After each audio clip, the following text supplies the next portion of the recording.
गुलमोहर nursery. हमारे यहाँ सभी तरह के फलदार हाइब्रिड पौधे, छायादार पेड़, नर्सरी इक्विपमेंट, परिजात, खुशबूदार, वास्तु, आयुर्वेद एवं पंचायत स्तर के समस्त पौधे उपलब्ध है। हमारा पता है पंचमुखी बालाजी मंदिर के पीछे, सेतखेड़ी रोड, व श्री सांवरिया जी मंदिर, लदूसा रोड, मंदसौर।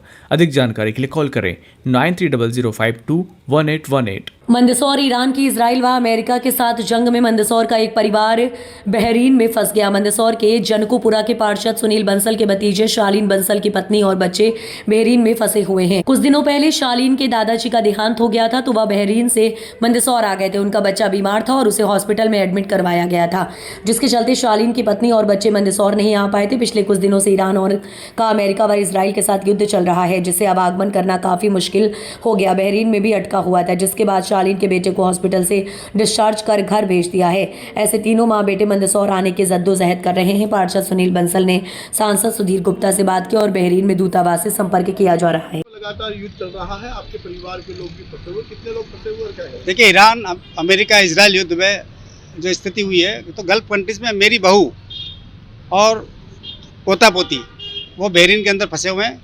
चूँकि मेरा जो भतीजा है वो वहाँ था, पर मेरे पापा की मृत्यु हुई तो उस दिन वो जो है अकस्मात उसको इंडिया आना पड़ा, वो तो आ गया।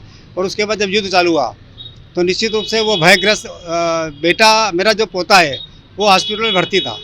पर जैसे युद्ध हुआ और वहाँ पर जो जिस प्रकार से बहरीन के अंदर जो अमेरिकन बेस थे और जो वहाँ उन्होंने मिसाइलों से हमला हुआ, तो हॉस्पिटल में सबसे पहले जो मरीज़ था मेरा भतीजा अंश, उसको छुट्टी देकर उन्होंने घर भेज दिया।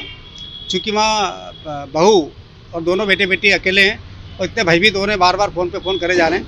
इस विषय में लेकर हमने माननीय सांसद जी को भी अवगत कराया। सांसद जी ने इतनी तत्परता दिखाई कि उस हमारा जो है पासपोर्ट वगैरह सब लेके जो है दूतावास को भेजा और उनको कोई पत्र भेजा। उसके बाद उस बात को आज से 15 दिन से ऊपर होने आए, पर कोई कार्रवाई शासन प्रशासन के द्वारा नहीं की गई है।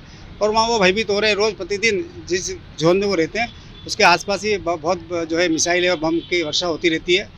तो निश्चित रूप से शासन को चाहिए कि उनको कहीं से कहीं, जब कह रहे हैं कि पूरे विश्व में मोदी जी का एक छत्र राज है, तो हमारा कहना है कि अगर युद्ध चले, हम तो कह रहे हैं युद्ध होना ही नहीं चाहिए। अगर चल रहा है तो चलते रहे और कुछ दिनों के लिए युद्ध को विराम देते हुए जितने भी भारतीय उनको लाने की व्यवस्था शासन को करना चाहिए। इस विषय में मैं माननीय सांसद महोदय को आज भी मैंने फ़ोन लगाया, शायद वो कहीं व्यस्त होंगे इसलिए बात नहीं हुई, क्योंकि वो बार बार बहू घबरा कर और बच्चे घबरा कर फ़ोन कर रहे हैं कि क्या हुआ, हम कैसे आएँ, ना हम जा सकते हैं ना आ सकते हैं। तो इस कौन लोग फंसे और क्या क्या नाम है उनके? मेरी बहू अपेक्षा, मेरा बेटा का बेटा अंश और छोटी बिटिया जो उसको हम चाइना के नाम से पुकारते हैं घर पे, वो तीनों वहाँ फंसे हुए हैं। और स्कूलों की छुट्टी हो चुकी है, घर पे दिन भर रहते हैं और बमों की आवाज़ आती रहती है और इतने भयभीत हैं कि आप पूछो मत। चूँकि वो वहाँ के जो प्रिंस है उनके यहाँ मेरा बेटा जो है काम करता है, तो वो भी घबराए हुए हैं, पर कोई व्यवस्था वो भी नहीं कर पा रहे हैं। तो क्योंकि ये सारा पहल भारत शासन को ही करना पड़ेगा, चाहे उसमें हमारा खर्चा लगे, हम देने को तैयार हैं। और जिस प्रकार पहले भारत सरकार ने लोगों को रेस्क्यू करके बाहर निकाला है, तो बहरीन के अंदर इसके अलावा भी अनेक भारतीय फंसे हुए हैं। उन सभी को निकालने के लिए मेरी गुहार है और शासन को चाहिए कि तत्परता से काम कर उनको निकालें। धन्यवाद।